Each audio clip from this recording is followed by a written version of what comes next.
A mediados del siglo X, el califato omeya de Córdoba era uno de los estados más poderosos de la época. Embajadores de todas partes acudían ante el califa para ofrecer su obediencia o su alianza. Escoltados por la Guardia Palatina, recorrían el camino de apenas 6 kilómetros que desde Córdoba les llevaba a la ciudad donde residía el califa. La ciudad donde su poder se hacía patente, Medina Azahara.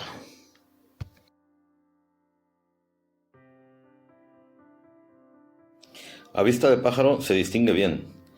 Cerca de Córdoba al oeste, el Guadalquivir al norte y la sierra al sur, un enclave privilegiado sobre la llanura del río.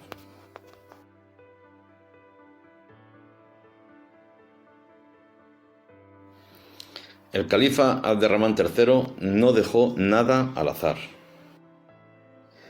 Las obras, iniciadas en torno al año 936, terminaron una década después.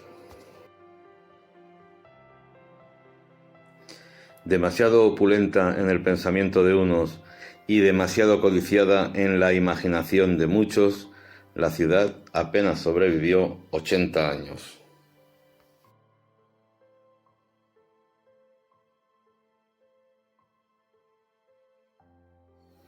Construida sobre varias terrazas, la parte más alta quedó reservada para el alcázar.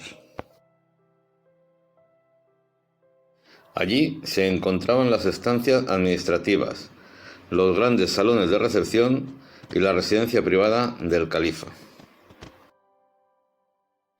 Desde ese lugar, el califa dominaba la ciudad y el territorio. Y la mezquita principal se encontraba en el otro extremo del alcázar y era muy similar a la mezquita de Córdoba.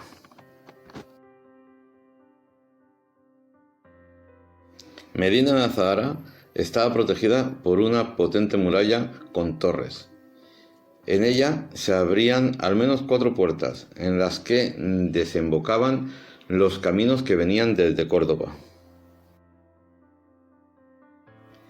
La puerta norte estaba reservada para recibir los aprovisionamientos que diariamente necesitaban los habitantes del alcázar. Una vez franqueado el paso, porteadores y visitantes entraban en la zona de servicio del alcázar, con algunas partes cubiertas y pasajes iluminados artificialmente. Una rampa servía para comunicar entre sí las 2 terrazas superiores de la ciudad.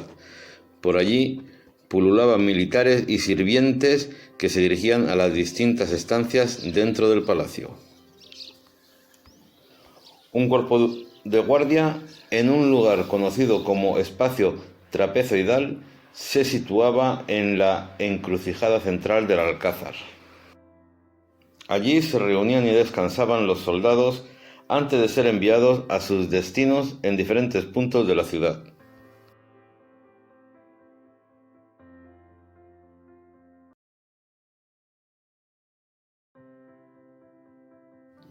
Junto a este cuerpo de guardia, una escalera también permitía salvar el desnivel de las 2 terrazas.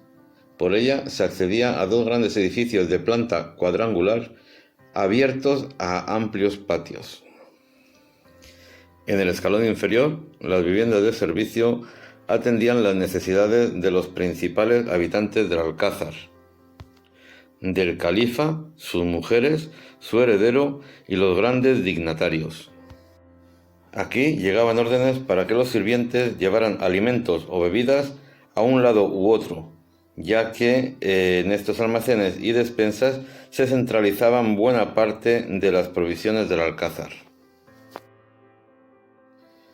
Su gran horno, aún hoy perfectamente visible, preparaba las comidas que después llegaban a las mesas de los grandes personajes.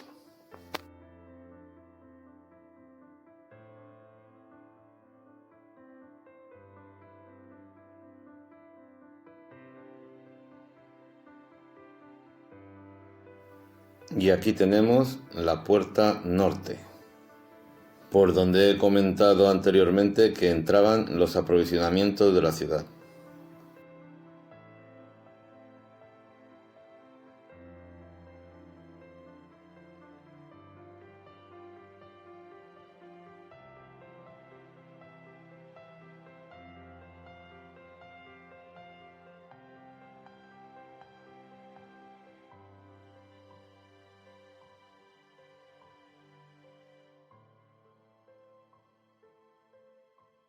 Las dependencias de los altos dignatarios formaban otro punto distinto.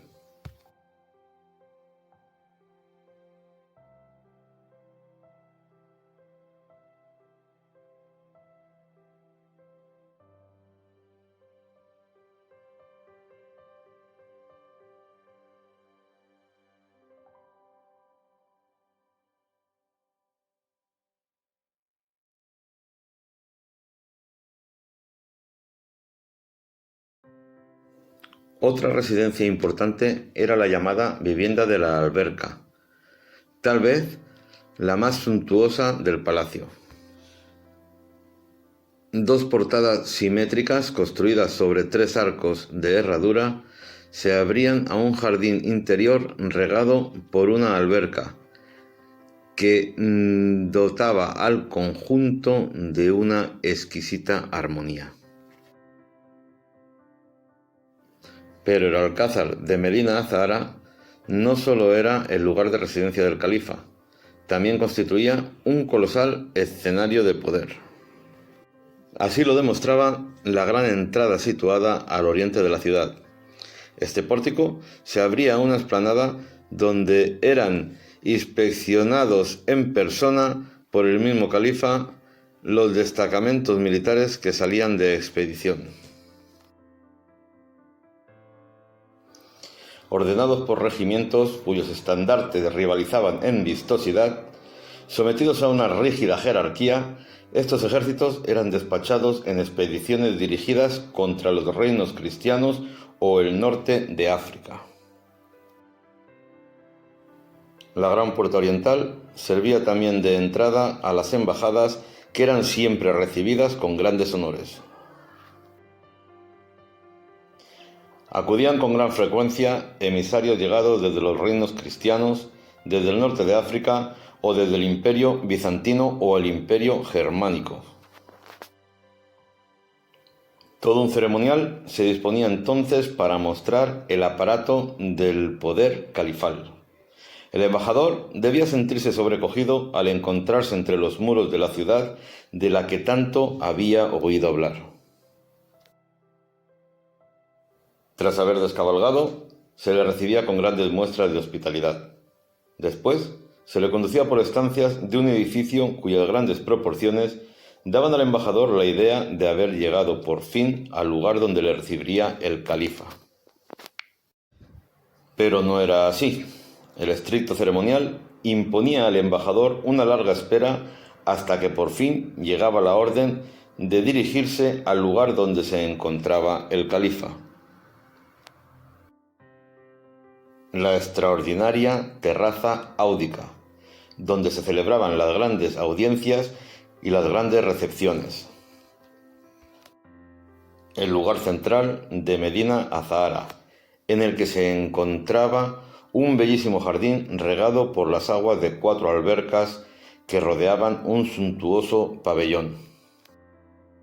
En esta terraza, el embajador era invitado a dirigirse al edificio donde el califa se manifestaba con toda su majestuosidad: el Salón Reico.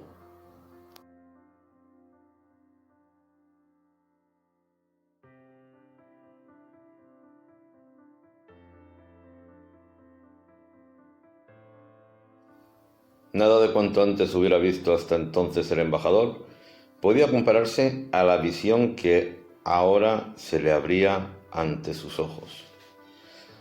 Solo entonces, entre tanta belleza, el embajador se encontraba con el señor de aquel lugar, el califa Omeya de Al-Ándalus.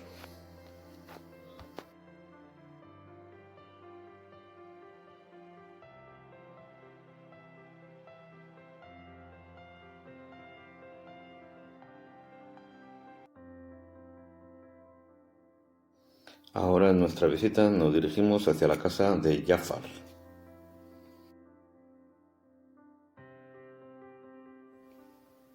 Jafar es el gran chambelán del califa Al-Hakam II. Jafar ejerce una burocracia muy compleja que se extiende por todos los rincones de Al-Ándalus, donde ejercen gobernadores enviado desde Córdoba. La gran portada de la casa de Jafar estaba cubierta por una gran puerta, cuyas hojas permanecían cerradas hasta que el dignatario concede audiencia a quienes esperaban obtener un solo instante de su tiempo.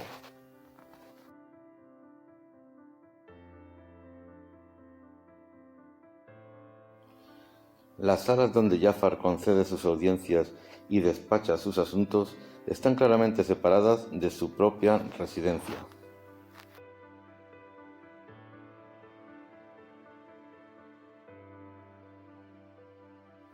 Jafar es un eunuco que vive solo y tiene cierto número de personas que trabajan a su servicio, que se mueven por distintas habitaciones que se abren a varios patios.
Y aquí tenemos la propia residencia de Jafar.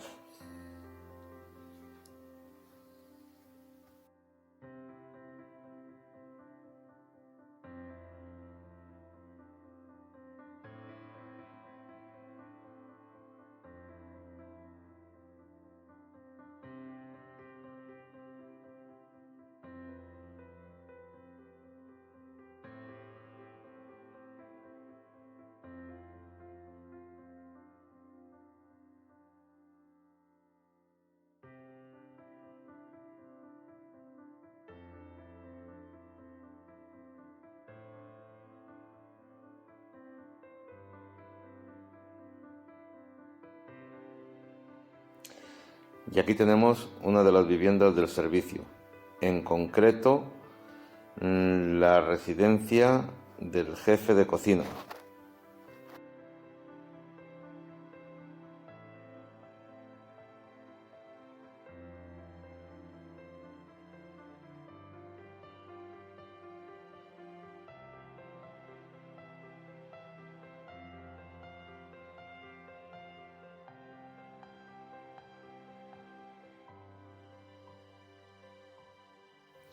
El cuerpo de guardia.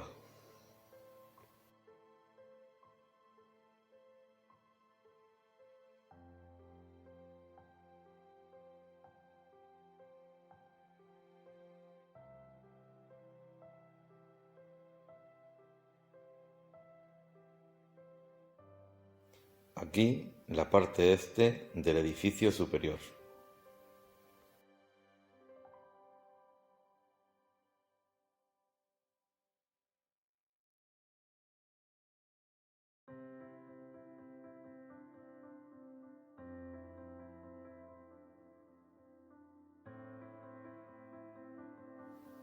Y esto la parte oeste.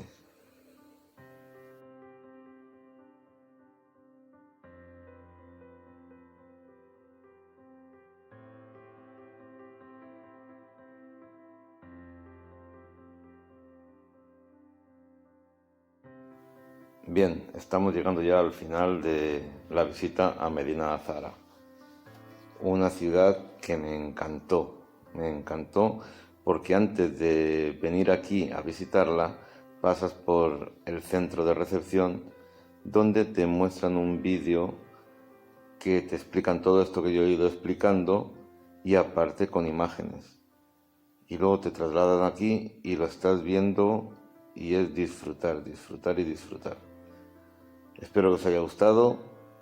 Si es así, no olvidaros de darle al like y el que no esté suscrito, que se suscriba. Como digo siempre, es gratis y me ayuda a que suba mi canal. Muchas gracias y hasta pronto. Nos vemos en próximos vídeos. Un abrazo.